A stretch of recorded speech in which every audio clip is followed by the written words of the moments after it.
श्रीदुर्गायै नमः। अथ देव्याः कवचम्। ॐ अस्य श्रीचण्डीकवचस्य ब्रह्मा ऋषिः अनुष्टुप्छन्दः चामुण्डा देवता अङ्गन्यासूक्तमातरो बीजं दिग्बन्धदेवतास्तत्त्वं श्रीजगदम्बा प्रीत्यर्थे सप्तशती पाठाङ्गत्वेन पाठे विनियोगः। ॐ नमश्चण्डिकायै। मार्कण्डेय उवाच। ॐ यद्गुह्यं परमं लोके सर्वरक्षाकरं नृणां यन्न कश्चिदाख्यातं तन्मे ब्रूहि पितामह। ब्रह्मोवाच। अस्ति गुह्यतमं विप्र सर्वभूतोपकारकं देव्यास्तु कवचं पुण्यं तच्छृणुष्व महामुने। प्रथमं शैलपुत्री च द्वितीयं ब्रह्मचारिणी तृतीयं चन्द्रघण्टेति कूष्माण्डेति चतुर्थकं पञ्चमं स्कन्दमातेति षष्ठं कात्यायनीति च सप्तमं कालरात्रीति महागौरीति चाष्टमं नवमं सिद्धिदात्री च नवदुर्गाः प्रकीर्तिताः। उक्तान्येतानि नामानि ब्रह्मणैव महात्मना अग्निना दह्यमानस्तु शत्रुमध्ये गतो रणे विषमे दुर्गमे चैव भयार्ताः शरणं गताः न तेषां जायते किञ्चित् अशुभं रणसङ्कटे नापदं तस्य पश्यामि शोकदुःखभयं नहि यस्तु भक्त्या स्मृता नूनं तेषां वृद्धि प्रजायते ये त्वां स्मरन्ति देवेशे रक्षसि तान् संशयः प्रेतसंस्था तु चामुण्डा वाराही महिषासना ऐन्द्री गजसमारूढा वैष्णवी गरुडासना माहेश्वरी वृषारूढा कौमारी शिखिवाहना लक्ष्मीः पद्मासना देवी पद्महस्ता हरिप्रिया श्वेतरूपधरा देवी ईश्वरी वृषवाहना ब्राह्मी हंससमारूढा सर्वाभरणभूषिता इत्येता मातरः सर्वाः सर्वयोगसमन्विताः नानाभरणशोभाढ्या नानारत्नोपशोभिताः दृश्यन्ते रथमारूढा देव्यः क्रोधसमाकुलाः शङ्खं चक्रं गदां शक्तिम् हलं च मुशलायुधं कीटकं तोमरं चैव परशुं पाशमेव च कुन्तायुधं त्रिशूलं च शार्ङ्गमायुधमुत्तमं दैत्यानां देहनाशाय भक्तानां भयाय च धारयन्त्यायुधानीत्थं देवानां च हिताय वै नमस्तेस्तु महारौद्रे महाघोरपराक्रमे महाबले महोत्साहे महाभयविनाशिनी त्राहि मां देवि दुष्प्रेक्ष्ये शत्रूणां भयवर्धिनी प्राच्यां रक्षतु मामेन्द्री आग्नेयामग्निदेवता दक्षिणैवतु वाराही नैऋत्यां खड्गधारिणी प्रतीच्यां वारुणी रक्षेत् वायव्यां मृगवाहिनी उदीच्यां पातु कौमारी ईशान्यां शूलधारिणी ऊर्ध्वं ब्रह्माणि मे रक्षेत् हस्ताद्वैष्णवी तथा एवं 10 दिशो रक्षे चामुण्डा सौवाहना जया मे चाग्रतः पातु विजया पातु पृष्ठतः अजिता वामपार्श्वे तु दक्षिणे चापराजिता शिखामुद्योतिनी रक्षेत् उमामूर्ध्नि व्यवस्थिता मालाधरी ललाटे च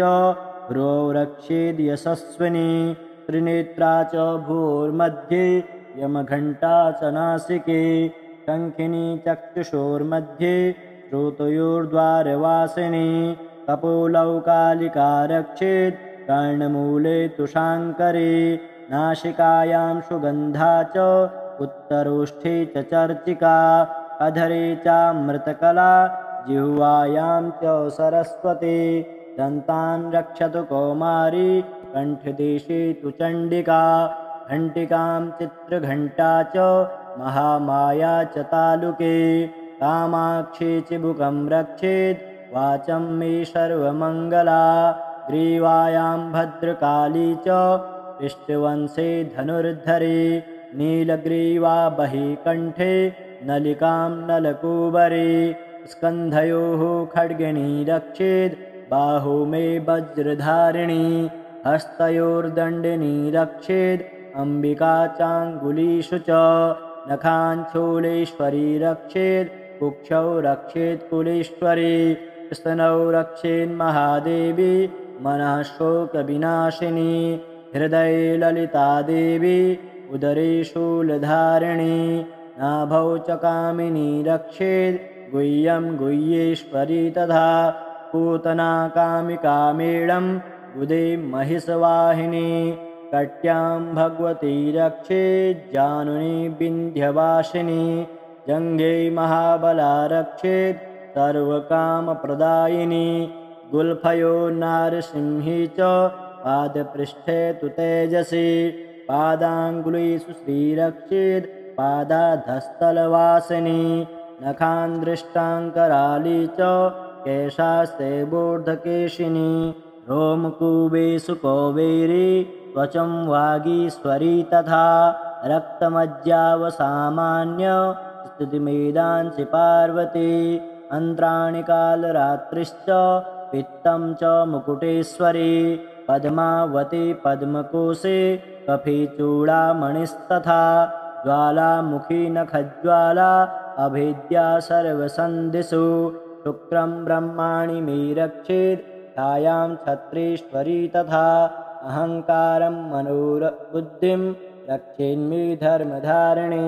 प्राणापानौ तथा व्याना उदानं च समानकं वज्रहस्ता च मे रक्षेत् प्राणं कल्याणशोभना रसे रूपे च गन्धे च शब्दे स्पर्शे च योगिनी तत्त्वं रजस्तमश्चैव रक्षेन्नारायणी सदा आयु रक्षतु वाराहि धर्मं रक्षतु वैष्णवी यशः कीर्तिं च लक्ष्मीं च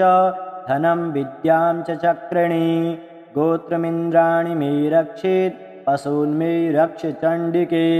पुत्रान् रक्षेन्महालक्ष्मीर्भार्यां रक्षतु भैरवी पन्थानं सुपथा रक्षेन् मार्गं क्षेमकरी तथा राजद्वारे महालक्ष्मीर्विजया सर्वतः स्थिता रक्षाहीनं तु यत्स्थानं वर्जितं कवचेन तु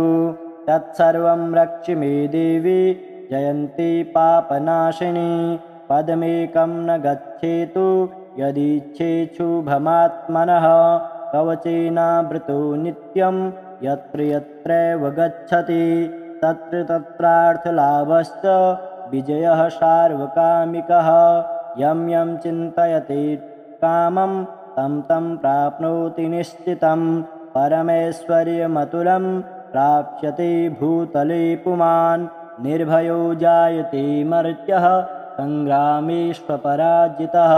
त्रैलोक्ये तु भवेत् पूज्यः कवचेनावृतः पुमान् इदं तु देव्याः कवचं देवानामपि दुर्लभं यः पठेत् प्रयतो नित्यं त्रिसन्ध्यं श्रद्धयान्वितः देवी कला भवेत् तस्य त्रैलोक्येष्वपराजितः जीवेद्वर्षशतं साग्र अपमृत्युविवर्जितः नश्यन्ति व्याधयः सर्वे लूता विस्फोटकादयः स्थावरं जङ्गमं चैव कृत्रिं चापि यद्विषम् अविचाराणि सर्वाणि मन्त्रयन्त्राणि भूतले भूचराः खेचराश्चैव जलचास्तुपदेशिकाः सहजाकुलजामाला डाकिनी शाकिनी तथा अन्तरिक्षचराघोरा डाकिन्यश्च महाबलाः ग्रहभूतपिशाचाश्च यक्षगन्धर्वराक्षसाः ब्रह्मराक्षसवेतालाः कूष्माण्डा भैरवादयः नश्यन्ति दर्शनात् तस्य कवचे हृदि संस्थिते